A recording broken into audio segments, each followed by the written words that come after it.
snow fell so thick that it blocked radio signals.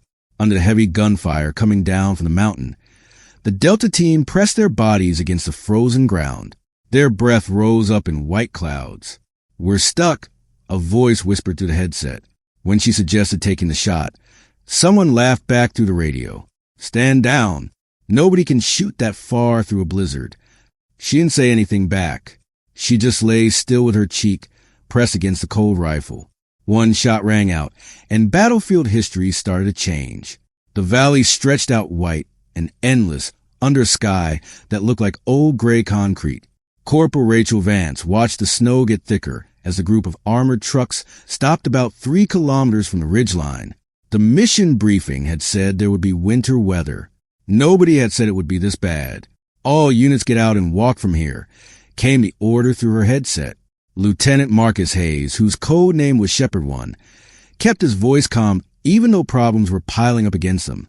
"Weather is keeping our air support on the ground. We go quiet from here." 12 soldiers stepped into the snow at the same time. Rachel fixed the rifle case on her back, feeling the familiar weight settle between her shoulder blades. The cold bit through 3 layers of warm clothing within seconds. This wasn't regular winter. This was the kind of cold that made your fingers and toes numb before you even noticed. It was the kind that made metal stick to bare skin. It turned your breath into tiny ice crystals before they even hit the ground. Staff Sergeant Derrickson walked beside her, his boots crunching to the hard-packed snow. "Visibility is down to maybe 50 meters, he muttered. "This is going to make everything harder." Rachel said nothing. She had learned early in her career that watching mattered more than talking. The team knew the conditions. Saying what everyone already knew didn't change anything about their situation. They moved in a staggered line, weapons ready but pointed down. The target was somewhere past the ridgeline. It was a building that intelligence said held important enemy leaders who were responsible for 3 embassy attacks in the past 6 months. The time to catch them was running out. Whether or not the mission went forward, the wind picked up as they climbed higher, blowing snow sideways across their path. Rachel felt the cold get into every gap in her gear, finding the spaces between glove and sleeve, between collar and hood. The land had turned into strange shapes. There were dark masses that might be rocks or trees, and white areas that could hide deep cracks or open ground. Sergeant First Class Thomas Morrison, their medical soldier, stopped to check his GPS.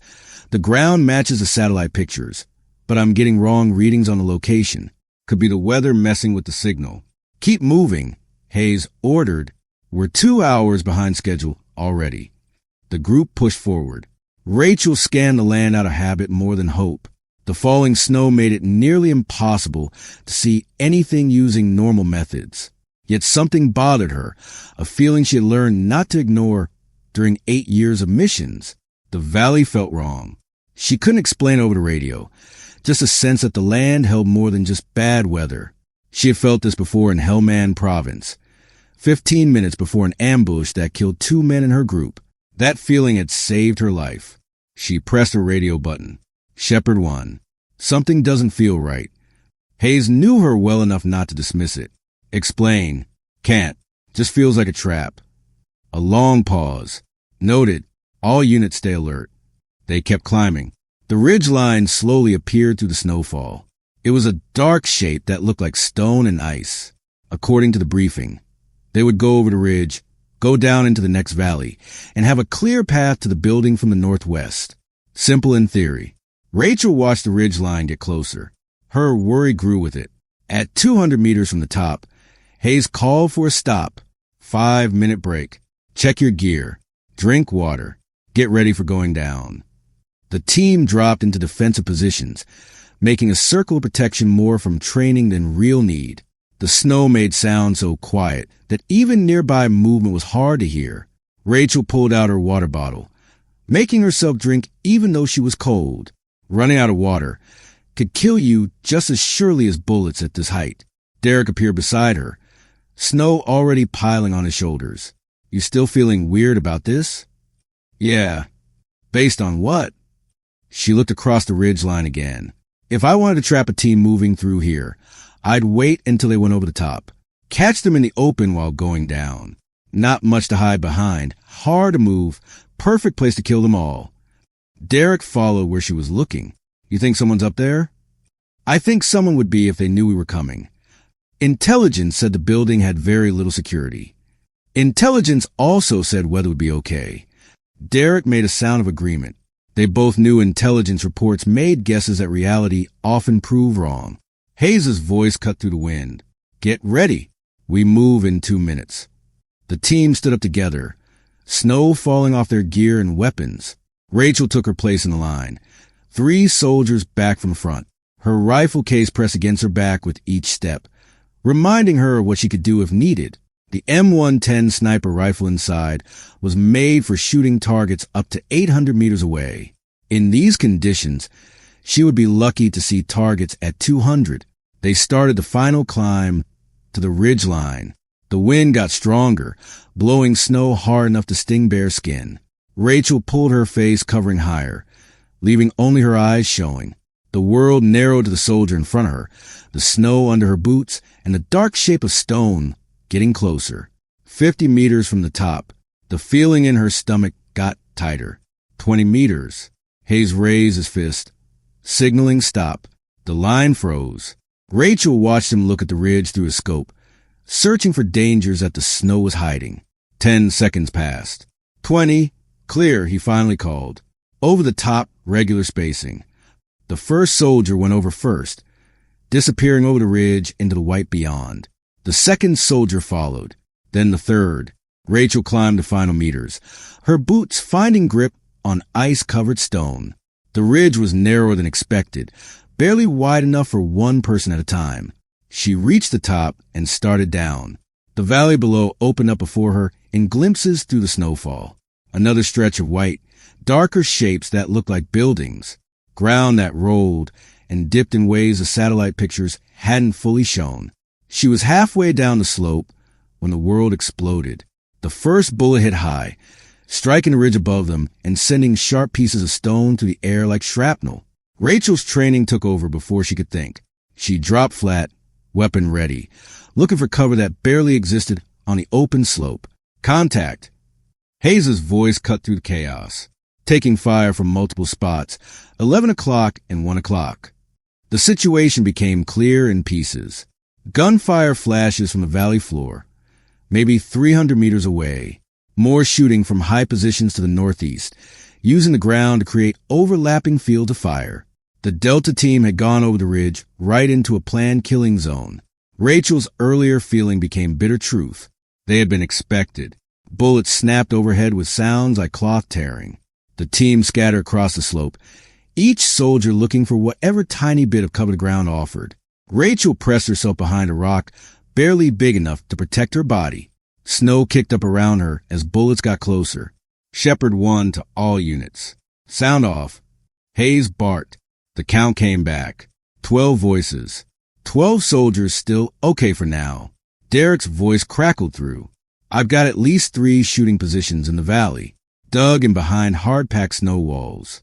This isn't a quick defense. They built this. Air support. Someone asked. Negative, Hayes replied, voice tight with controlled frustration. Weather still has everything grounded. We're alone on this. Rachel looked at her position. The slope offered almost no cover and no way to hide with the snow disturbed by their movement.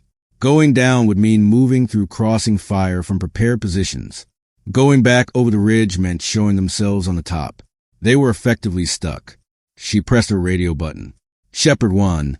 They've got us in a 3-sided trap. Valley floor. High ground on the right. High ground on the left. Classic L-shaped ambush chains for this land. Copy that. Hayes paused, probably thinking through options. Thompson Morrison, can you shoot back at the valley positions? Staff Sergeant Kyle Thompson answered first. Can't do effective shooting. Distance works, but visibility is maybe 40 meters. I'm shooting at gun flashes and hoping. The incoming fire got stronger. Rachel heard the sharp crack of bullets passing within feet of her spot. The enemy was patient and had plenty of ammunition. They could keep the team stuck while calling for more fighters or just waiting for the cold to do their work. Shepard 1. We need to break this, Derek transmitted. Every minute we stay still, our situation gets worse. Rachel knew he was right. Stuck forces lose control. Control meant survival. She pulled out her distance finder, trying to find targets through the snowfall. The laser struggled, giving readings that jumped around wildly. The weather was beating even their technology. A scream cut through the radio talk. "Man down!" Morrison's voice was sharp with medical urgency. Carter's hit. Right shoulder. Probably bleeding from an artery. The team's youngest soldier, 19 years old, 3 months in the unit. Rachel had trained him on rifle basics just 6 weeks ago. "Thompson, get to him." Hayes ordered.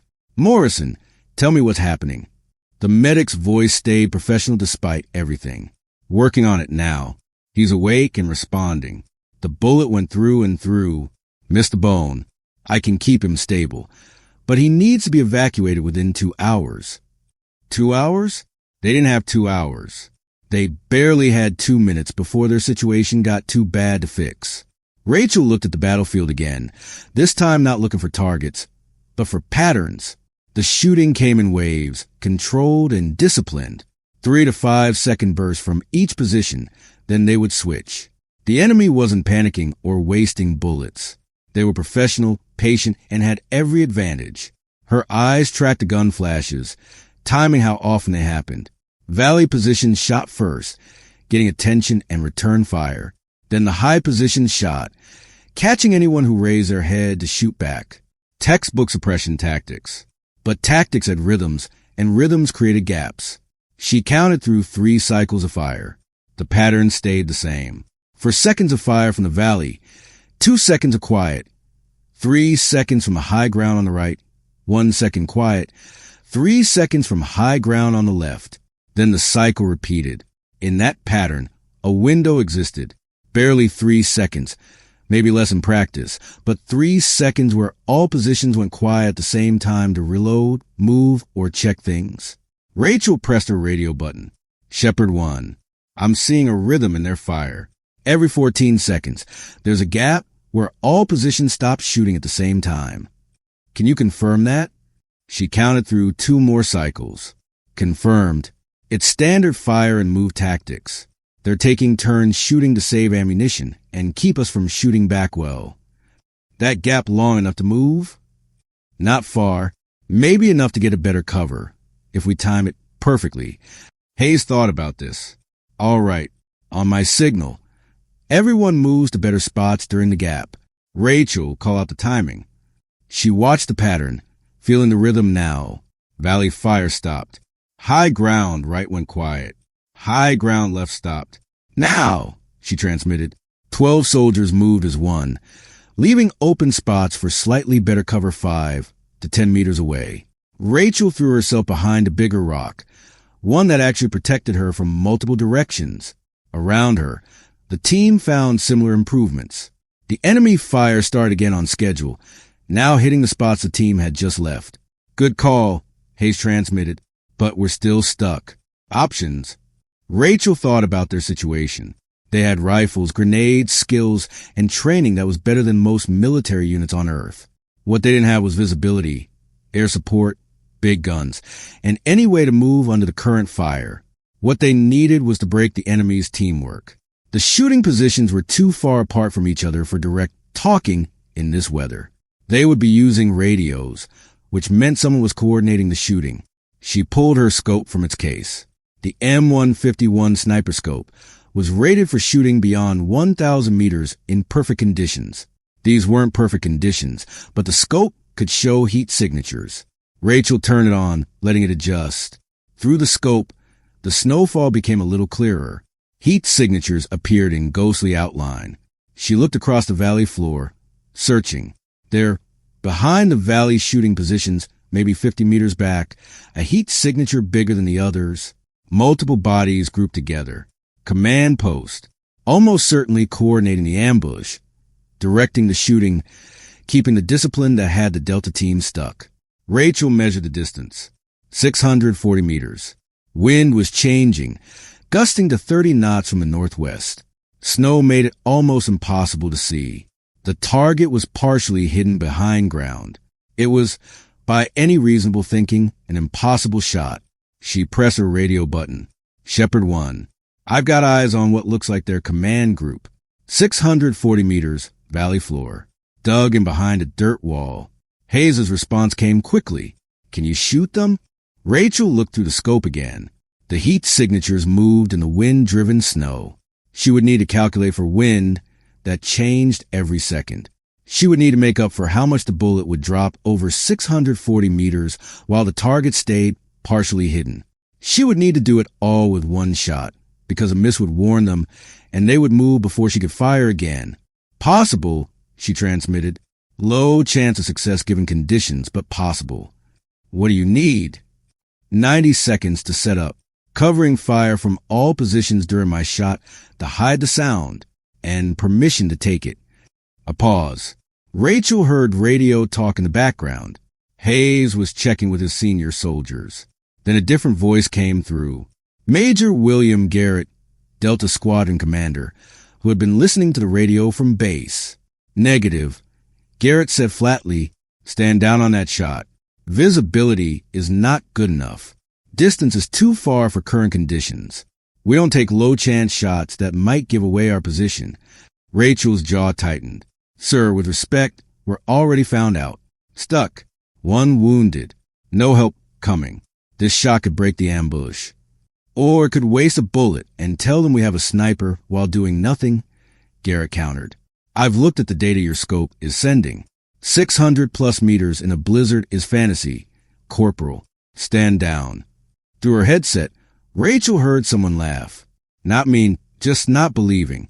The kind of laugh that came when someone suggested something so unlikely it seemed silly. Nobody shoots that far through a blizzard. Another voice added, Staff Sergeant Jenkins, one of the team's door-breaking specialists. That's not tactics. That's just hoping. Hayes cut in. Rachel, you heard the major. Stand down. We'll find another way.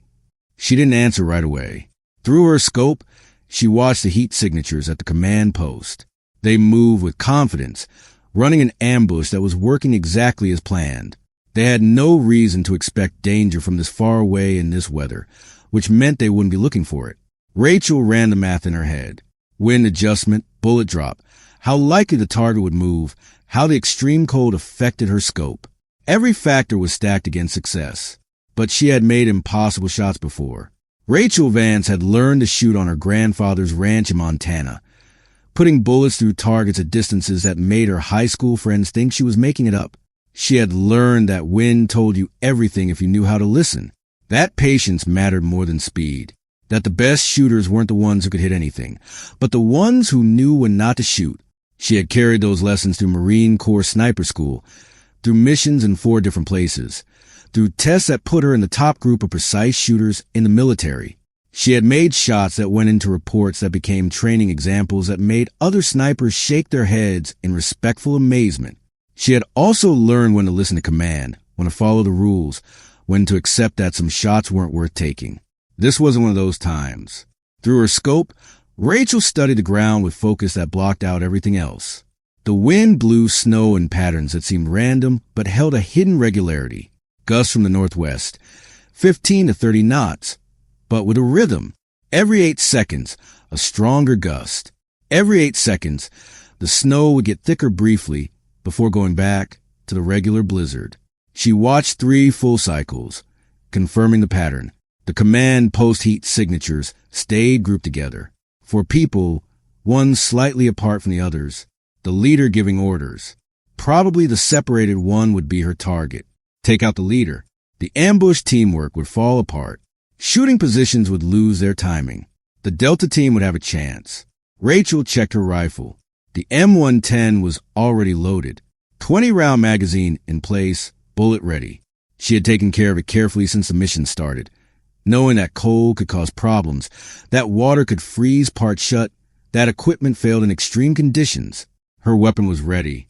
The question was whether she was. Shepard 1, she transmitted quietly. Request permission to move to a better shooting position. Hayes answered after a moment. Negative. Stay where you are. We're working on covering fire to... Sir, there's a rock ledge 20 meters to my left that gives a better view of the valley. I can reach it during the next quiet gap.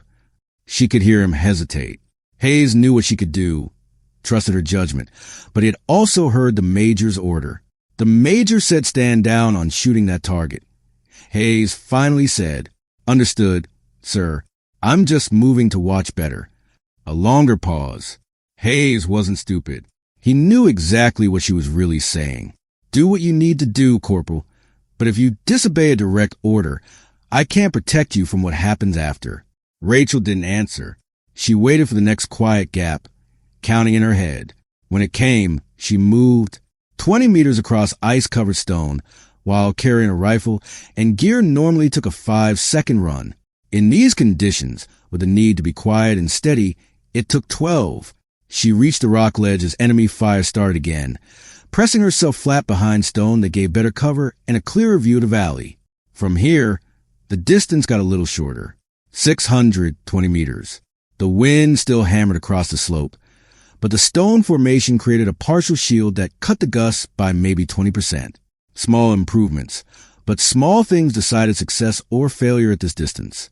Rachel set up her rifle's two-legged stand, settling the weapon into a steady position. She pulled her shooting mat from her pack, putting it under her to keep the frozen ground from cooling her body. Every detail mattered. Body temperature affected breathing rhythm. Breathing rhythm affected aim. Aim affected everything. She pressed her eye to the scope, turning on the heat display again. The command post signatures appeared, still grouped, still coordinating. The separated signature, her target, moved slightly, maybe pacing, maybe waving to the others. Range, 620 meters. Wind, northwest, gusting 20 to 30 knots. Stronger gusts every 8 seconds. Temperature, minus 15 degrees Celsius. Factor in how the cold affects the gunpowder. Altitude, 7,200 feet. Factor in how thin the air is. Target, partially hidden, moving, unpredictable movement pattern. Chance of success, maybe 30%, maybe less. Rachel settled deeper into her shooting position, body forming a stable platform behind the rifle. The two-legged stand held the weapon steady. Her shooting mat kept her warm from the frozen stone. But steadiness came from more than equipment. It came from breath control, muscle relaxation, mental focus. She breathed out slowly, watching her scope's crosshairs settle with the breath release. The crosshairs moved slightly in the wind, then steadied. Through the heat display, her target appeared as a bright shape against the cooler background. Rachel's finger found the trigger. First stage of pressure, taking up the loose space. All units, prepare for coordinated covering fire on my mark. Hayes transmitted. 3, 2. Rachel knew what was happening. Hayes was giving her cover, letting the team's shooting hide her shot sound. A way to deny he knew what she was doing. If she missed, he could say he didn't know what she planned. 1, execute. The Delta team opened fire, sending bullets downrange at the enemy positions. The valley lit up with gun flashes from both sides. Rachel blocked out the noise. In her world, there was only the scope image, the wind against her cheek, the rhythm of her breathing. She watched a strong gust blow snow across her view. 8 seconds since the last one. Her target moved, turning to face one of the other heat signatures. 7 seconds. She made final adjustments to her aim, making up for wind, for drop, for the movement she expected. 6 seconds. Her breathing slowed. Heart rate dropped. The scope image steadied. 5 seconds. Target stopped moving. Standing still for a moment. For seconds. Strong gust coming. Snow got thicker across the valley. 3 seconds.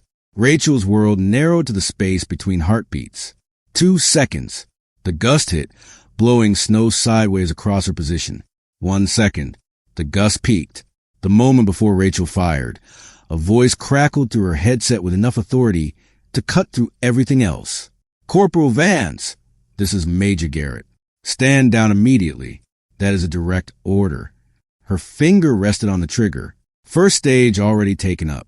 Second stage, just a tiny bit of pressure away. Through the scope, the target remained visible as a heat signature, standing still for this brief moment while the wind gust hid her position from sight. "Corporal, acknowledge the order," Garrett continued. "You are not cleared to shoot." Rachel's breathing stayed controlled, mechanical. She heard the words. She understood them. But her focus stayed locked on the scope image, on the calculations that had brought her to this moment. Rachel! Hayes this time, voice tight. Don't do this. Another voice joined in. Derek's familiar tone, carrying warning. Think about what you're doing. This could end your career. Could get all of us killed if you miss, Jenkins added. That distance in this weather is impossible. You're throwing away a shot because of pride. Impossible. She had heard that word before, usually right before she proved it wrong. Corporal Vance, Garrett said, each word precise and clipped. I will make this clear. You're ordered to stand down from shooting that target. If you fire against direct orders, you will face court-martial. Your military career will be over. Is that clear? Through the scope, Rachel watched her target start to move again, turning back toward the other heat signatures. The window was closing. Acknowledge the order, Corporal. She pressed her radio button. Understood, sir. But she didn't move, didn't lift her eye from the scope, didn't release the trigger pressure, because understanding an order and obeying it weren't the same thing. Vance! Clear your weapon and return to position, Garrett commanded. Now. Static filled her headset as multiple people tried to talk at the same time. She caught pieces. Not worth it. Listen to command. Conditions make impossible anyway. That last voice might have been Thompson. Good soldier. Steady under fire, but he had never trained as a sniper. Didn't understand that impossible was just another calculation, another thing to figure out. Rachel watched the wind. 8 seconds since the last strong gust. The cycle was steady, reliable as anything could be in a blizzard. She had maybe 10 seconds before the next one. Last chance, Corporal, Garrett said. Stand down or face the consequences. Her mind ran through what would happen. Disobey orders. Take the shot. If she missed, she would face court-martial for not following orders during combat. Dishonorable discharge, probably. End of military career. Criminal record. All the expected results. If she hit, the conversation would be different. Success had a way of changing the story.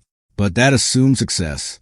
And everyone listening to this channel, every soldier with combat experience, every officer who had looked at the information believed success was impossible. 620 meters through a blizzard, wind gusting to 30 knots, target partially hidden, moving, visible only by heat signature, shooting from an unsteady position on ice-covered stone while the enemy kept shooting. The professional shooters listening to this weren't calling it impossible to make fun of her. They were calling it impossible because by every measure they had been trained to use, it was... Rachel ran her own numbers.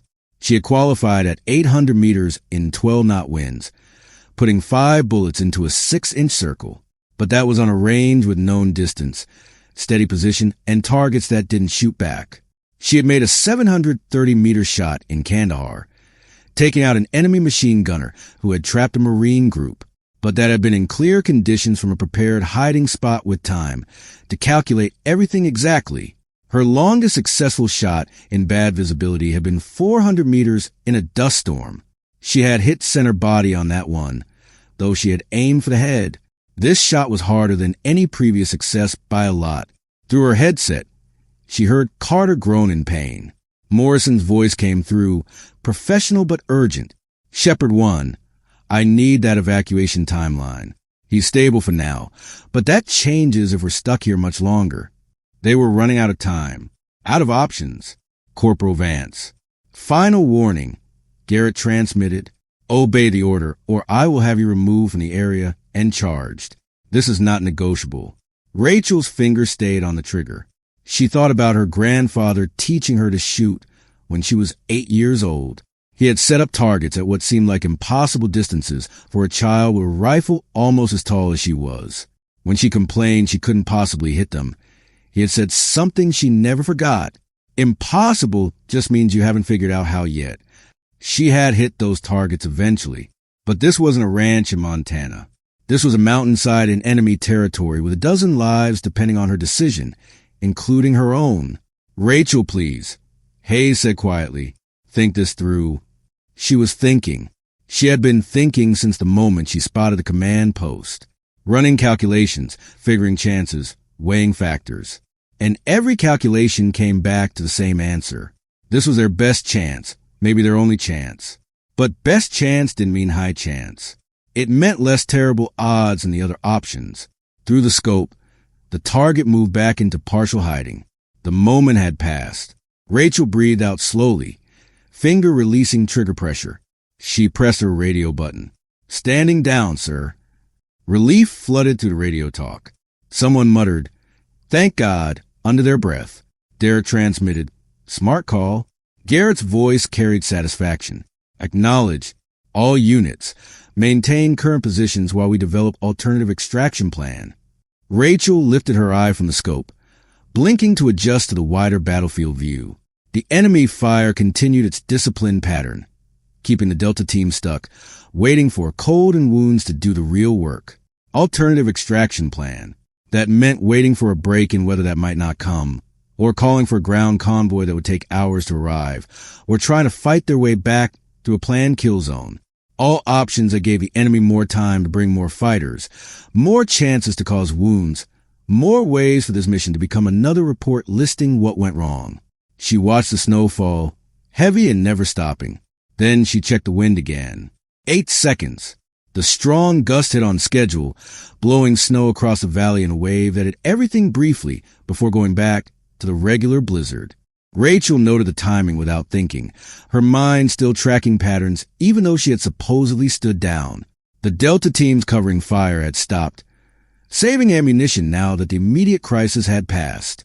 The enemy fire continued its rhythm, disciplined bursts that kept heads down and options limited. Rachel stayed in her shooting position, weapon still set up on its two-legged stand. She told herself she was just watching, staying ready in case things changed. But she knew the truth. She was stalling because something had shifted in how she saw the battlefield. The wind, which had seemed random and unpredictable, actually held remarkable steadiness. Those 8-second gaps between strong gusts had held for 15 cycles now. The direction stayed northwest, varying by maybe 5 degrees either way. The base speed stayed around 20 knots, jumping to 30 during the gusts. Steadiness meant she could predict it. Prediction meant calculation. Rachel pulled her range card from her pocket, a plastic-covered sheet, where she had written down data from previous shots. She found a similar situation. 600 meters in high wind, though with better visibility. She had adjusted 2.3 units for wind that day. This shot would need more, maybe 3 units, maybe 3.5 during the gusts. She did the math in her head, factoring in bullet weight speed, the M110's ballistics table. At 620 meters, with the current wind, she would need to aim 3.2 units to the right, maybe a bit more. The altitude mattered too. Thinner air meant less resistance, which meant the bullet would drop less than at sea level. She would need to adjust down maybe 8 units. Then there was the cold.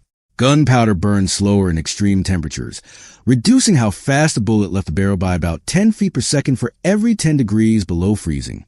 At minus 15, that meant about 25 feet per second reduction, which meant more drop, requiring her to aim higher. The calculations piled up, each one adding complexity, each one adding room for error. Shepard 1, what's happening with that extraction plan? Thompson transmitted. Hayes answered after a pause. Major Garrett is working with battalion. They're looking at a ground convoy option, but roads are questionable in this weather. Arrival time unknown. Unknown meant hours, maybe longer. Carter's stable but getting worse. Morrison added. Cold isn't helping him. I can keep him alive for a while, but not forever while we're stuck like this. Rachel listened while still studying the valley through her heat scope. The command post signatures were still visible. They had moved slightly, getting deeper behind their dirt wall, but still grouped in that telltale pattern of leaders coordinating their people. She checked the distance again. 618 meters now. Accounting for her new position, the target signature had settled into a still position, less mobile than before. Maybe looking at maps, maybe talking to higher command. Whatever the reason, it created a stable aim point. 3.2 units right for wind, 0.9 units up for drop, accounting for altitude and temperature. Lead the target by. The target wasn't moving. No lead needed. Rachel's hands moved automatically, adjusting her scope's dials. She told herself she was just practicing, running through the exercise, staying sharp. She wasn't actually preparing to shoot, except her adjustments were exact, careful, exactly what she would dial in if she were about to take the shot. Through her headset, a new voice cut in. Captain Amanda Reeves, Delta Squadron Operations Officer. All Shepherd units, be advised. We're seeing more heat signatures around the compound. Looks like enemy reinforcements might be moving toward your position. Estimate 30 minutes until they arrive in strength. 30 minutes. The window was closing faster now. Hayes acknowledged the report. Copy. Major, we need that extraction plan now. If they get reinforcements, our options go from limited to none. Working it, Garrett replied, voice tight. Ground convoy has started, but they're reporting major delays because of road conditions. Might be 90 minutes out. 90 minutes versus enemy reinforcements in 30. The math didn't work. Sir, we can't hold here for 90 minutes, Derek transmitted. We're already low on ammunition after that covering fire. If they push with more fighters, we're done. Silence on the command channel. Everyone knew Derek was right, but nobody wanted to say the next logical thing. They were running out of choices. Rachel watched the snow, still falling in that never-ending curtain. Through her scope, the command post signatures stayed grouped, not knowing about the sniper watching them, confident in the distance and whether that supposedly made them safe. She checked the wind again. Another strong gust coming. Her crosshairs settled on the target signature, adjustments dialed in, breathing controlled. This was crazy. She had stood down, been given a direct order, acknowledged it. The decision was made, but decisions could be unmade. Rachel thought about Carter, 19 years old, bleeding on a mountainside because someone had set a perfect trap. She thought about the rest of the team, stuck with more enemy fighters closing in. She thought about the enemy commander coordinating all of it, safe behind distance and weather. She thought about her grandfather's words. Impossible just means you haven't figured out how yet. And she thought about the wind blowing in 8-second cycles, steady as a clock. Shepherd 1, she transmitted quietly. Permission to speak freely. Go ahead, Hayes responded. Sir, I understand Major Garrett's order. I acknowledged it, and I respect the chain of command. But I need to say this once for the record. A pause. I'm listening. I can make this shot. Multiple voices tried to cut in, but Hayes silenced them. Rachel, we've been through this. The major is making his decision based on rules and probability, Rachel interrupted. And by those standards, he's right. This shouldn't be possible. But I've been watching the wind for the last 10 minutes. It's not random. There's a pattern. 8-second cycles between strong gusts.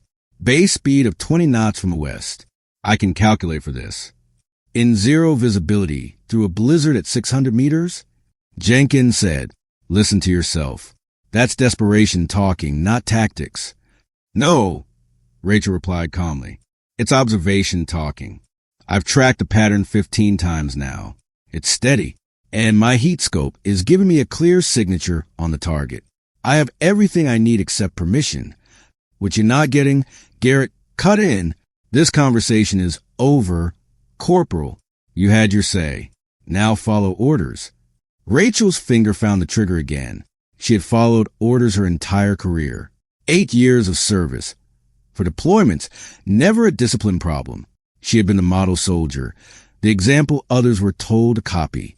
But orders were written by people who weren't here, who weren't seeing what she was seeing, who didn't understand that sometimes the textbook answer was wrong. Through her scope, the wind pattern held. The target stayed still.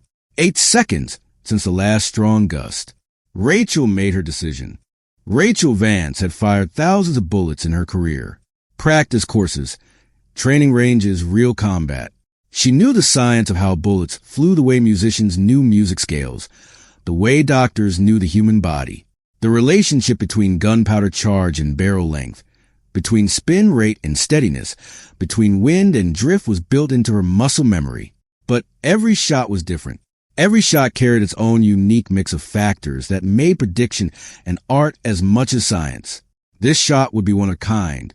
She settled deeper into her position, body forming a stable platform behind the rifle. The two-legged stand held the weapon steady. Her shooting mat kept her warm from a frozen stone. But steadiness came from more than equipment. It came from breath control, muscle relaxation, mental focus. She breathed out slowly, watching her scope's crosshairs settle with a breath release. The crosshairs moved slightly in the wind, then steadied. Through the heat display, her target appeared as a bright shape against a cooler background.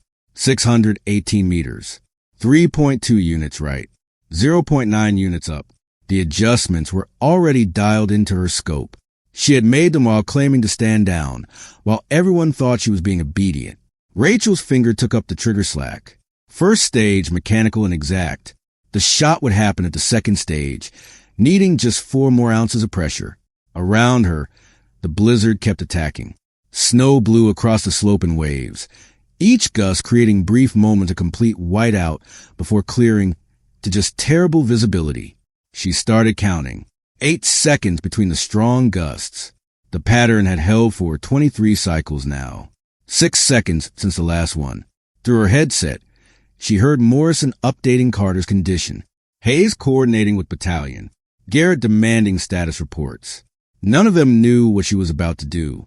None of them suspected. 5 seconds. The target signature shifted slightly, then settled back to still. Good. Movement made everything harder. For seconds, Rachel's breathing slowed further, heart rate dropping toward the resting level she had trained herself to reach. In this state, between heartbeats, the rifle was perfectly still. 3 seconds. She watched the snow pattern, seeing the next strong gust building at the valley mouth. It would sweep across her position first, then continue down into the valley where her target waited. 2 seconds. The physics were elegant, really. The bullet would leave her barrel at about 2,600 feet per second, slowed by cold but still carrying enormous power. It would travel to 618 meters in about 9/10 of a second, dropping and drifting according to gravity and wind. 1 second. During that 9/10 of a second, the world would keep moving. The target might shift position. The wind might gust unexpectedly. 1,000 factors might come between trigger pull and impact. But Rachel had calculated for all of them. The strong gust hit her position, blowing snow sideways across the slope. This was the moment. The gust would peak, then start its sweep down the valley, creating a brief window where wind speed became predictable. Rachel pressed the trigger through the second stage. The rifle fired with a sound that was immediately swallowed by wind and distance and the team's background noise. The recoil pushed back against her shoulder, familiar and controlled. She rode it, keeping the scope on target, watching through the heat display. The bullet left the barrel, spinning at 260,000 turns per minute as it started its flight downrange. Gravity pulled it down immediately. Wind pushed it right. The cold air offered less resistance than warmer air would have, letting it keep speed better than expected. All of this happened in the first 1/10 of a second. Rachel watched through her scope, not breathing now. Every bit of focus dedicated to tracking the shot's path. The heat image showed the target signature, still standing still not knowing. 2/10 of a second. The bullet crossed 300 meters, already dropping below its starting line, drifting right according to the wind adjustment she had calculated. 3/10 of a second. The strong gust reached the valley floor, but the bullet was already through the worst of it, helped by the shelter created by the ground. 4/10 of a second. Halfway there, the bullet had dropped nearly 3 feet from where it started, but the scope adjustment accounted for this. It stayed on path toward the target. 5/10 of a second. Small changes in wind started to affect the bullet's path. Rachel couldn't see this, couldn't confirm it, but she felt it. Instinct born from thousands of bullets fired in changing conditions. 6/10 of a second. The bullet started to wobble slightly as it slowed down, still fast in sound. Still deadly, but starting to turn waves at tiny flaws in the bullet's outer shell affected. 7/10 of a second. The target's signature shifted a little. Someone speaking to him, perhaps a wave in response. 8/10 of a second. Too late for the movement to matter. The bullet had already committed to its final path. 9/10 of a second. Impact. The heat signature disappeared. Not slowly, not in stages, but instantly. One moment, the heat scope showed a bright human-shaped target. The next moment showed nothing but leftover heat fading into the snow. Rachel kept her scope on position, counting heartbeats. 1, 2, 3. The enemy fire pattern changed. Instead of the disciplined, coordinated bursts from multiple positions, the incoming bullets became random. Valley positions fired longer bursts, using up ammunition without the previous control. The high positions went silent for several seconds, then started again with noticeably different rhythm. The coordination had broken. Did something just happen? Derek transmitted. Their shooting discipline just fell apart. Rachel said nothing. She kept watching through her scope, tracking the heat signatures around the command post. The remaining 3 were moving now, gathered around where the 4th had been. Panic in their movements. The sudden chaos of a coordinated unit, losing its leader. Hayes's voice came through, careful. All units. Enemy fire appears disrupted. Stand by for possible. His words cut off as the valley position stopped firing entirely. 5 seconds of silence. 10. Then the high positions went quiet too. Complete silence across the battlefield. Thompson spoke first. Shepard 1. I'm not seeing any active gun flashes. They've stopped shooting. Confirm. Another soldier added. No incoming fire. No movement visible. Rachel swept her scope across the valley, checking each position that had been shooting at them. The heat signatures were still there, but they had gone still. No aggressive postures, no coordinated movement. And at the command post, the 3 remaining signatures were retreating, pulling back from their position in what looked like messy withdrawal. They're falling back, Rachel transmitted quietly. Command element is withdrawing. Hayes took this in. Did anyone see what caused this change? Silence on the command channel. Rachel knew she should speak, should admit what she had done, but she waited, watching the enemy positions continue their collapse. Heat imaging shows 1 less signature at their command post. Derek said slowly. Were there 4 before? Confirmed 4, Rachel replied. Now showing 3 withdrawing south. More silence. What had happened was becoming clear to everyone listening.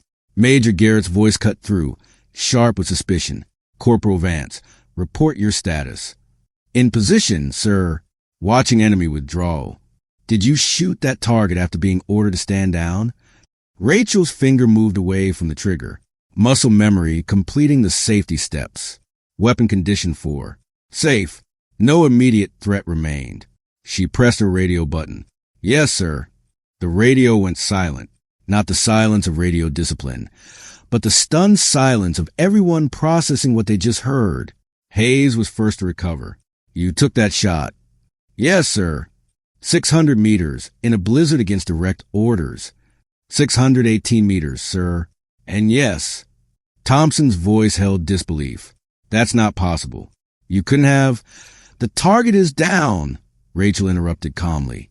Enemy coordination is broken. Their positions are withdrawing. Results confirm the shot. Derek transmitted something that might have been a laugh or a cough. She actually made it. 600 meters in this weather, and she actually made it. This is unacceptable, Garrett cut in, anger clear in his voice. Corporal Vance, you directly disobeyed a combat order. Regardless of outcome, that's ground for court-martial. Do you understand how serious what you've done is? Yes, sir. I understand. Then why? Because it was the right call, sir. Rachel kept her voice level. Professional. We were stuck with no good way to get out. Enemy reinforcements were 30 minutes away.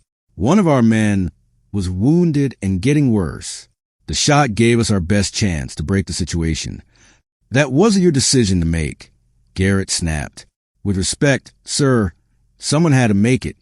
The silence that followed was different. Not stunned, but calculating. Rachel could almost hear the mental processes running through the command structure. She had violated direct orders.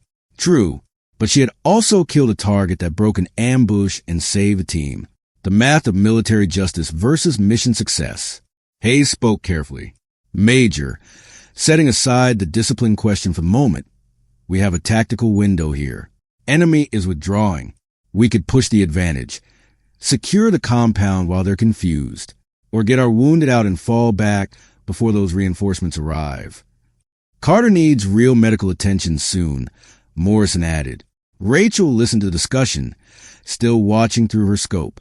The enemy positions were fully withdrawing now, leaving their prepared defenses in what looked like panic retreat. Whatever command and control they had possessed had disappeared with that single shot. Impossible shot through a blizzard at 618 meters. Except it wasn't impossible. It was unlikely, and she had calculated for every factor. All units, prepared move, Hayes commanded, making the tactical call. We're advancing to secure the compound while we have the advantage. Move on my mark. The Delta team rose from their positions, weapons ready, moving down the slope in coordinated bounds. Rachel stayed in place, providing overwatch from her high position. Through her scope, she watched her teammates move through ground that minutes ago had been a kill zone. Now it was just another snowy valley. The enemy fled, the threat gone. She would face consequences for this. Court-martial, probably. Dishonorable discharge, maybe. Garrett wouldn't let it slide. Couldn't let it slide without weakening his authority. But 12 soldiers were moving safely toward their target instead of being stuck, waiting for reinforcements to overwhelm them. Carter would survive to get medical treatment. The mission would succeed. Rachel made her weapon completely safe, starting to pack up her shooting position. The snow kept falling, already covering where she had lain, where she had shot from. In the valley below, the Delta team reached the command post position. Hayes' voice came through. One enemy confirmed dead. Clean chest shot from 600 plus meters. Jesus Christ, Rachel. She didn't respond. Didn't need to. The shot spoke for itself. The Delta team moved through the valley with the careful aggression of soldiers who knew luck could reverse in seconds. Rachel watched from her high position as they cleared the abandoned enemy fighting positions, securing ground that minutes ago had been enemy territory. All positions clear, Thompson reported. They left everything. Weapons, ammunition, equipment. This was a full panic retreat. Hayes reached the command post dirt wall, taking cover behind the same barrier that had protected Rachel's target. His voice came through with careful neutrality, confirming one enemy dead. Impact consistent with high-speed rifle bullet. Distance shooting. He didn't explain more. Didn't need to. Everyone on the command channel understood exactly what that meant. Rachel packed up her shooting position carefully, putting away her rifle, securing her equipment. The snow was already erasing signs of her presence, filling in the dent where she had lain, covering the bullet casing that had come out of her rifle. She stood, putting her weapon on her back, and started moving down the slope to join the team. The descent was dangerous, ice hidden under fresh snow, wind still gusting hard enough to throw off balance. She moved carefully, using the ground, taking her time. There was no hurry now. The tactical situation had changed from desperate to controlled in the time of one shot. Hayes' voice came through her headset. Private channel. Rachel, when we get back, there's going to be questions. A lot of them. I know, sir. Garrett is furious. He's already talking about charges. I expected that. A pause. Was it worth it? Rachel thought about the question, while moving down a particularly steep section of slope. Below her, she could see the team setting up a defensive circle around the compound. Morrison working on Carter, with proper cover now, instead of stuck in the open. Yes, sir. It was worth it. Even if it costs you your career, careers end. People don't come back. Hayes went silent. Rachel kept moving down. She reached the valley floor 10 minutes later, boots crunching through snow that had been packed down by the enemy's retreat. The team's positions formed a professional circle, every angle covered. Every soldier in proper defensive position, despite the threat being gone. Derek fell in beside her as she approached. That was the most beautiful and scary thing I've ever seen. You actually made that shot. Physics doesn't care about weather, Rachel replied. Just calculations. Yeah, well, Garrett cares about orders, and you just became his example case for not following them. I know. They reached the command post dirt wall together. Hayes stood there, looking down at Rachel's target. The man had been maybe 40 years old, military bearing clear even in death. The shot had taken him high in the chest, probably hitting the heart or major blood vessels. Quick death, at least professional death. Hayes turned to Rachel. You know what bothers me most about this?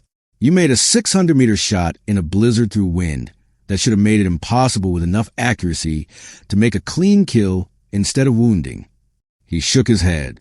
If you'd missed, I'd be writing your court-martial testimony right now. But you didn't miss. No, sir. Which means either you got impossibly lucky or you're better than any sniper I've ever served with. He met her eyes. Which is it? Rachel thought about the wind pattern she had observed, the calculations she had run, the adjustments she had dialed into her scope, the 8-second cycles that had held steady, the heat signature that had stayed still just long enough. Little of both, sir. Skill gets you close. Luck gets you the rest of the way. Hayes almost smiled. Well, your luck just changed the direction of this operation. Compound is clear. Enemy withdrew in force. We've got time now to get out properly. Get Carter to real medical care. Complete the mission goals. Glad it worked out, sir. Yeah. He looked at the fallen enemy commander again. Garrett's going to bury you for this. You know that, right? Doesn't matter that it worked. Orders are orders. I understand. Do you? Hayes' voice got sharper. Because you just threw away 8 years of service, clean record, excellent performance, recommendations for promotion. All gone because you decided you knew better than command. Rachel looked across the valley, watching snow fall on abandoned enemy positions. With respect, sir, I did know better. For this specific moment, in this specific situation, I had information and abilities that command didn't have. I made the call. That's not how military structure works. No, sir, but it's how combat works sometimes. Hayes had no answer to that. After a moment, he turned away. Get to the compound. Help clear and secure. We'll deal with the rest later. Rachel moved toward the target building, weapon ready despite the low threat level. Around her, the team worked with professional skill, clearing buildings, searching for information, setting up communications. Thompson caught up to her at the compound's main entrance. Hey, whatever happens when we get back, just want you to know that was incredible shooting. Probably saved all our lives. Just doing my job. No, your job was to stand down when ordered. He grinned. This was something else entirely. They entered the compound together, starting the careful process of clearing rooms and securing intelligence materials. The enemy had run so fast they had left documents, computers, communications equipment, everything command would want to study. Rachel worked mechanically, mind already ahead to what came next. The flight back to base, the debriefing, the moment when Garrett would officially bring charges. She had known the consequences before pulling the trigger, had accepted them in that instant when she decided mission success mattered more than career survival. No regrets. Morrison's voice crackled through the command channel. Shepard 1, Carter stable and ready for transport. Recommend we get out within the hour while weather window holds. Agreed, Hayes responded. All units, prepare for extraction. Good work today. Rachel finished securing the last room she had been clearing, marking it safe for follow-on forces. Through the window, she could see snow still falling. The blizzard showed no signs of stopping. She thought about the shot again. 618 meters through weather that should have made it impossible. Wind gusts that should have pushed the bullet off target. Cold that should have changed the path. All of it calculated. All of it accounted for.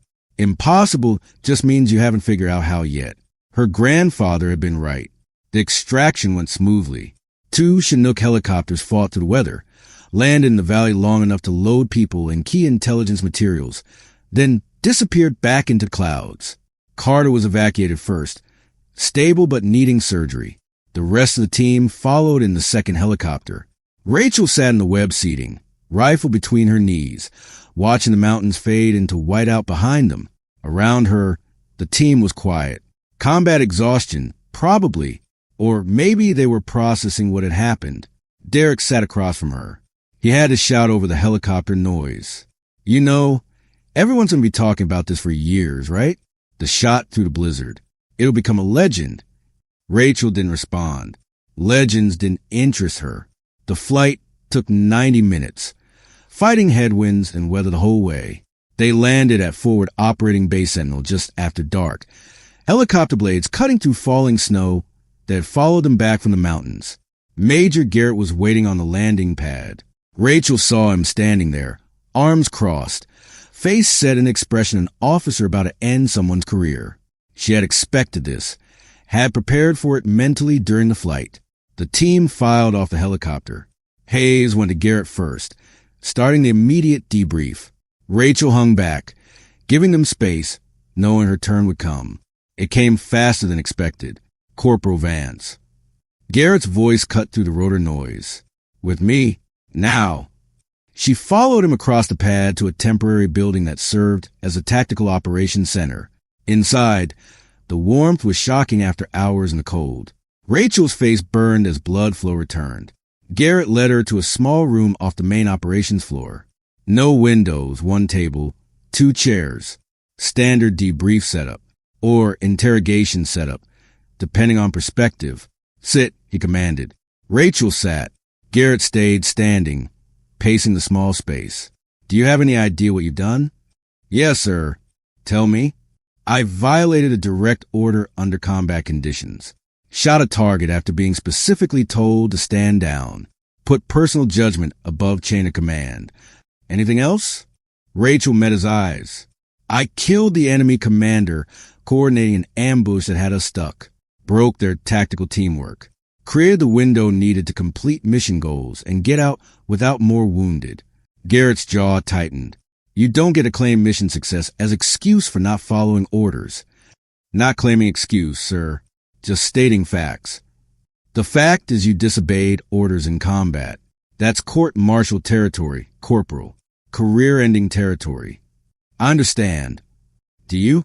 Garrett leaned forward, hands on the table. Because I don't think you do. We can't have soldiers making one-sided decisions in the field. We can't have people deciding which orders to follow and which to ignore. That's not discipline. That's chaos. Rachel said nothing. He was right from his point of view. Command structure needed obedience, needed trust that orders would be followed even when people below disagreed. But he hadn't been on that mountainside, hadn't watched Carter bleeding, hadn't counted down to enemy reinforcements, hadn't seen the tactical window closing. I'm recommending you for court-martial, Garrett continued. Not following orders under combat conditions. The charge will stick. You'll lose rank, face discharge, probably criminal penalties. Your military career is over. Yes, sir. That's all you have to say? Rachel considered. The shot was 618 meters in 30-knot gusting winds through a blizzard. I calculated wind adjustment at 3.2 units right. Elevation at 0.9 units up, accounting for altitude and temperature. I timed the shot to match the peak of a wind gust that followed an 8-second cycle that held steady for 23 times. Garrett stared at her. The target was still for about 2 seconds before I fired. Bullet flight time was 0.9 seconds. Impact was clean, killing the target and causing immediate breakdown of enemy forces. The shot achieved what it was meant to do. Why are you telling me this? Because you called it impossible, sir. And I want you to understand it wasn't. It was difficult. It was risky, but it wasn't impossible. I had the data. I ran the calculations. I performed within my ability range. Your ability range, Garrett repeated slowly. You're that confident in what you can do? I'm confident in physics, sir, and in training. I've fired over 50,000 bullets in various conditions. I know my weapon system. I know how bullets fly. I know how to read wind. This wasn't ego. It was assessment. Garrett sat down finally, studying her across the table. And if you'd missed, then I'd face court-martial for not following orders that failed to help the mission, instead of court-martial for not following orders that succeeded. You're still facing court-martial. Yes, sir. He rubbed his face, exhaustion showing through the anger. Hayes is backing you. So is half the team. They're saying the shot saved the mission, possibly saved lives. They want me to let it go. They're good soldiers, sir. They're soldiers who just watch someone ignore direct orders and get away with it because the result was good. That's a dangerous example. Rachel had no answer for that. He was right again. Success couldn't excuse disobedience, or every soldier would start making one-sided calls. But failing to act when action was needed got people killed. Garrett stood suddenly. You're confined to quarters pending formal investigation. Turn over your weapon and equipment to the armory. You're off the active list until this is resolved. Understood, sir. Dismissed. Rachel left the room, walked to the armory, started the process of turning in her gear. The armorer, a sergeant she had worked with before, took her rifle with careful respect. Heard about the shot, he said quietly. 600 meters in a blizzard. That true? 618, he whistled low. That's going in the record books. Hell of a way to end a career. Rachel signed the equipment transfer form. Not ended yet, just on hold. But she knew the truth. Garrett would push the charges. Command structure needed it. She would be an example, a warning story about the limits of initiative in combat. She walked to her quarters through falling snow, thinking about what came next. Court-martials took time. Investigations, testimony, legal proceedings. Months, probably. Months of sitting on the sidelines while her team deployed without her. The door to her quarters opened before she reached it. Derek stood there, along with Thompson and 3 other soldiers from the team. We heard, Derek said. Garrett's going to hang you out. It's his job. Yeah. Well, it's our job to have your back. Thompson stepped forward. We're all writing testimony. Every soldier on that mission is going to say for the record that your shot saved the operation. That without it, we have taken more wounded, possibly lost the whole team. Rachel felt something catch in her throat. That won't change the not following orders charge. No, Derek agreed, but it might change what happens after. Garrett can bring charges, but command has to consider mission impact. And this mission worked because of you. We'll see. They talked for a few more minutes, then left her alone. Rachel sat on her bed, looking at the empty wall space where her gear normally hung. The shot had been impossible until it wasn't. Now she would find out if her career could be saved, or if that was impossible too. 3 months later, the proceedings ended. Rachel stood at attention in the formal hearing room, dress uniform perfect, face showing nothing. The panel of officers sat across from her, their expressions giving nothing away. Colonel Patricia Morrison, no relation to the team medic, served as the lead officer. She had reviewed all testimony, all evidence, all arguments from both sides. Corporal Vance, Morrison began. This panel has reached a decision regarding the charges of not following orders under combat conditions. Rachel kept her breathing steady. Whatever came next, she would accept it. The facts are not in question. You received a direct order from Major Garrett to stand down from shooting a target. You acknowledged that order, then fired anyway. By military law and rules, this is clear disobedience. Here it comes, Rachel thought. However, Morrison continued, this panel must also consider context, mission impact, and tactical judgment. We've reviewed detailed testimony from your commanding officer, your teammates, and experts in precise shooting. She paused, looking directly at Rachel. The agreement is complete. Your shot, while taken against orders, achieved an important tactical goal under extreme conditions. Enemy forces were broken. Wounds were prevented. Mission success was secured. Multiple soldiers have testified that without your action, the outcome would likely have been very bad. Morrison looked at her notes. That said, we cannot simply excuse disobedience because it produced good results. Military discipline requires following lawful orders. If we allow individual soldiers to ignore commands based on personal judgment, command structure becomes meaningless. Rachel's jaw tightened slightly. She understood where this was going. Therefore, this panel finds you guilty of disobedience under combat conditions with significant reasons to be lenient. Morrison set down her notes. Sentences as follows. Reduction in rank to private first class. Formal written warning on your permanent record. 6 months restriction to base, during which you will serve as lead instructor for the advanced sniper training program. Rachel blinked. That was not what she had expected. Additionally, Morrison added, you are hereby ordered to write down the tactical methods used in your shot for inclusion in updated training materials. Your wind reading techniques, bullet calculations under extreme conditions, and decision-making process will be studied and possibly added to future training courses. The colonel leaned forward slightly. Let me be clear, Private First Class Vance. You violated orders.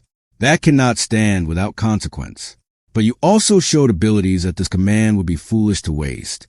You'll teach others how to make impossible shots. You'll share your knowledge. And you'll do it as a reminder that skill doesn't excuse disobedience, but it does have value. Morrison stood. Do you understand the terms of this sentence? Yes, ma'am. Do you accept them? Rachel almost smiled. Accept them? She had expected dishonorable discharge and possible prison time. Instead, she was losing one rank and getting ordered to teach. Yes, ma'am. I accept. Then this hearing is finished. Dismiss. Rachel saluted, turned, and walked out of the hearing room. Hayes was waiting in the hallway. He fell into step beside her. Could have been worse, he said. Could have been better. You get to keep your career. You get to stay in the fight. And command just approve your techniques by ordering you to teach them. He looked at her. That's a win, Rachel. She thought about it. Yeah, I guess it is. They walked in silence for a moment. The shot's already legendary, you know, Hayes continued. I've had soldiers from 3 different units ask me about it. They want to know how you did it, how you calculated for conditions everyone else said were impossible. It wasn't impossible, just unlikely. That's what you'll teach them. The difference between impossible and unlikely. Rachel considered that. Think they'll listen? After what you did, they'll hang on every word. 6 months later, Rachel stood in front of a class of 20 advanced sniper students. All of them were experienced soldiers wanting to improve their skills. She had prepared a detailed presentation covering wind reading, bullet calculations, and tactical decision-making under bad conditions. But she started with something simpler. Impossible shots don't exist, she told them. There are only shots you haven't calculated for yet. She pulled up satellite pictures of a valley in the mountains. Snow-covered ground, difficult angles, the kind of place that looked hostile to precise shooting. This is where I took a 618-meter shot through a blizzard with 30-knot gusting winds. Everyone said it couldn't be done. Command ordered me to stand down. The students leaned forward, attention locked. I fired anyway. This class will teach you why that shot was possible, how I calculated for every factor, and what the consequences were for making it. She switched to the next slide, showing wind pattern analysis. But first, we need to talk about wind. Not as something random or chaotic, but as data, as patterns you can read, predict, and account for. The class took notes. Rachel taught them everything. The 8-second wind cycle she had observed. The heat scope techniques that work through reduced visibility. The mathematical relationships between bullet weight, speed, and weather conditions. She taught them about cold weather bullet science, about how temperature affected how gunpowder burned, about altitude adjustment and scope calibration under extreme conditions. And she taught them about decision-making, about when to take the shot and when to stand down, about calculating risk versus reward, about understanding your abilities and their limits. Here's what they don't teach in basic sniper school, she said near the end of the course.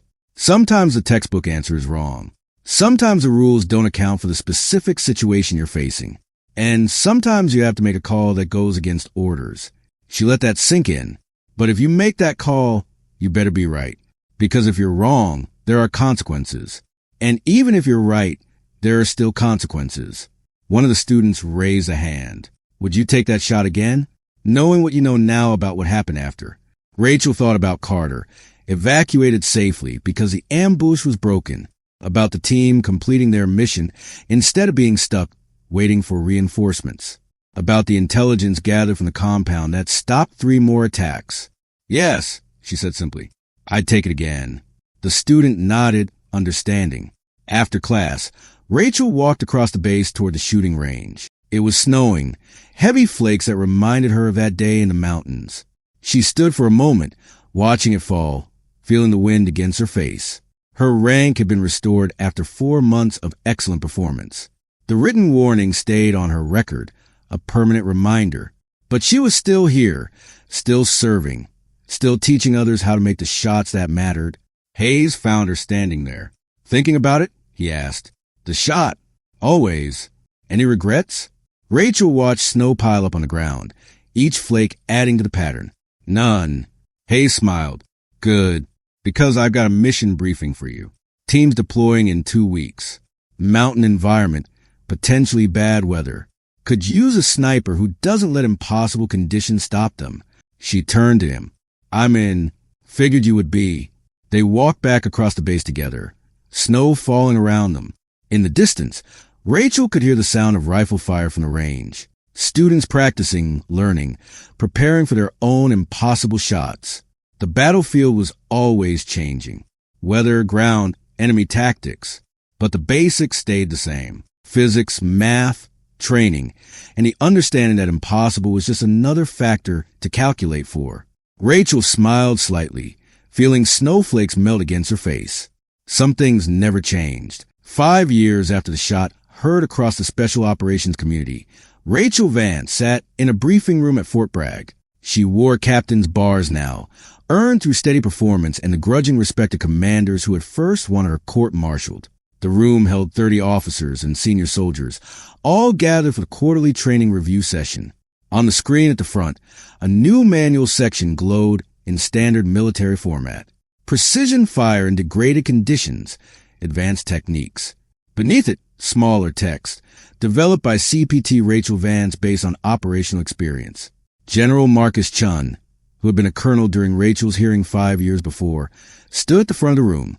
This new section represents a big shift in our approach to long-range precise shooting, he explained. Historically, we've taught snipers to refuse shots when conditions exceed certain limits. But Captain Vance's work suggests that with proper calculation and method, those limits can be expanded. He clicked to the next slide, showing wind pattern analysis. The key insight is treating environmental factors not as obstacles, but as data. Wind becomes measurable cycles. Temperature becomes a bullet factor. Reduced visibility becomes a heat imaging opportunity. Rachel sat in the back row, listening to her own techniques being explained to the command structure. It felt strange here in the shot that almost ended her career, now being taught as official method. Of course, Chin continued, this doesn't mean we encourage soldiers to ignore orders. Captain Vance paid consequences for her decision, as his manual clearly notes. But within proper command structure, these techniques can expand our operational ability significantly. After the briefing, officers gathered around Rachel, asking questions about specific scenarios, about training implementation, about how to identify which students had the ability to perform under extreme conditions. She answered them all professionally, sharing what she had learned, what she had taught, what 5 years of improvement had added to that initial instinct on a mountainside. Later, walking across the base toward her quarters, she ran into Major Derek Chun, no relation to the general, promoted twice since that day in the mountains. Heard your manuals being adopted across the community, he said. From court-martial to training author. Hell of a journey. Not where I expected to end up. You ever think about that shot? What would have happened if you'd missed? Rachel looked up at the sky. It was snowing lightly. Nothing like the blizzard from 5 years ago, but enough to remind her. All the time, she admitted. But I didn't miss. No, you didn't. They stood together for a moment, watching snow fall. Got a call from Hayes. Derek said eventually, he's putting together a specialized unit. High-risk operations, bad conditions, situations where standard rules don't apply. Wants you as a senior sniper. When do we deploy? Derek grinned. That's what I told him you'd say. That night, Rachel sat in her quarters cleaning her rifle. The M110 had been replaced by newer systems, but she kept the original in her personal equipment. Sentimental value, maybe, or a reminder of what was possible when you calculated carefully and refused to accept impossible as an answer. Her phone buzzed. A message from Hayes. Mission brief tomorrow. 0900 hours. Mountain environment. Weather looks challenging. Thought you'd appreciate that. Rachel smiled and replied, looking forward to it. She finished cleaning the rifle, put it back together, locked it in her gun case. Outside her window, snow continued to fall on Fort Bragg, piling up in patterns that only someone who had studied wind and weather and bullet science would recognize as meaningful. The impossible shot had changed her life, had nearly ended her career, then defined it. had transformed from a court-martial offense to a teaching tool to a basic shift in how the special operations community thought about precise shooting under bad conditions. But for Rachel, it stayed what it had always been: a calculation, factors assessed, risks measured, abilities applied within a specific tactical context. She would make that shot again tomorrow if the mission required it, and the day after that, and every day after for as long as commanders were willing to let her serve. Because impossible was just another word for difficult, and difficult was just another challenge to overcome. Rachel turned off the lights, laid down, and let herself drift towards sleep while snow continued to fall outside. Tomorrow would bring new missions, new challenges, new shots that others would call impossible. She was ready.